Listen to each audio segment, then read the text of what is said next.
আসসালামু আলাইকুম, সবাই কেমন আছেন? অনেক দিন পরে একটা বিয়ের দাওয়াত পেয়েছি। চলেন আপনাদেরকে সাথে নিয়ে একটু রেডি হই। সাজগাজ তেমন কিছু বুঝি না। অনেক দিন পুরনো মেকআপ দিয়ে রেডি হয়েছি। তো রেডি হওয়ার আগে ভাবলাম যে একটু হাত ভালো করে পরিষ্কার করে যাই, যেহেতু বাড়িতে রান্নাবান্না করি তো হাত একটু কালো হয়ে যায়। That's ready. বাড়িতে কামের বুয়া লাগলেও রেডি হলে কিন্তু ভালোই লাগে দেখতে। তারপর আমরা বাসে করে যাব সবাই। বাসের যাত্রা অনেকের জন্য ভালো, আমাদের জন্য ভালো না, কারণ আমাদের বমি লাগে, মাথা ঘুরায়, কোনো কিছু ভাল লাগে না। আন্ডা বাচ্চা সাথে থাকে, মান সম্মান যাতে আল্লাহ রাখি, হুই আল্লাহ আল্লাহ করতেছিলাম, জাস্ট মান সম্মান নিয়ে যেতে পৌঁছাইতে পারি, খালি আল্লাহ আল্লাহ করতেছিলাম। অনেকক্ষণ পরে বাস ছেড়েছে, তো অনেক ট্রাফিক ছিল, আমরা অনেকক্ষণ ট্রাফিকে বসেছিলাম, যেহেতু ফ্লাইওভারের নিচে দিয়ে যাচ্ছিল বাসটা। তারপরও ভালো লাগছিল, যেহেতু আমরা সব ফ্যামিলি একসাথে ছিলাম।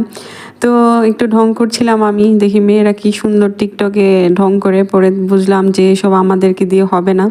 পরে বাইরে দেখি বনফুল মিষ্টির দোকান, খেতে ইচ্ছে করছে না, বমি বমি লাগছে। তারপর ফাইনালি আমরা পৌঁছে গেলাম বিয়ে বাড়িতে। অনেক সুন্দর জমকালো সাজানো গোছানো পরিবেশ, কিন্তু আমি এসবের প্রতি আমার ইন্টারেস্ট নেই। আমার ইন্টারেস্ট হচ্ছে খাবার দাবার, চা নাস্তা যা আছে সব খাবো, আমার ওইসবের প্রতি ইন্টারেস্ট। তো আমার ননদ এই তো সে ছবি তুলছিল, আমাকে নিচ্ছিল না। তো যাই হোক, আমরা বসে পড়লাম খাবার খেতে। আমাদের মা মেয়ে সবার এত জ্বর ছিল, তারপরও আমরা বিয়ে খেতে চলে আসছি, কারণ বিয়ে কোনোভাবে মিস দেওয়া যাবে না, যেহেতু অনেক দিন পরে আমরা একটা বিয়ের দাওয়াত পেয়েছি। তারপরে এই তো খাবার শুরু হয়ে গেল। খাবার অনেক মজা ছিল, আলহামদুলিল্লাহ, যা ভাগ্যে ছিল তাই ছিল। তারপর আমি আমার মেয়েকে একটু খাওয়ায় দেওয়ার চেষ্টা করছিলাম, ও আমাকে দিবে না, ও ভাবছে যে আমি ওটা খেয়ে ফেলবো। কাচ্চিটা জাস্ট ওয়াও ছিল, মশলা কম ছিল, আমি মশলাদার খাবার একটু পছন্দ করি না, তো আমার জন্য বেস্ট ছিল। সবাই অনেক প্রশংসা করেছে খাবার, তো ভাগ্যে যা ছিল তাই ছিল, আলহামদুলিল্লাহ।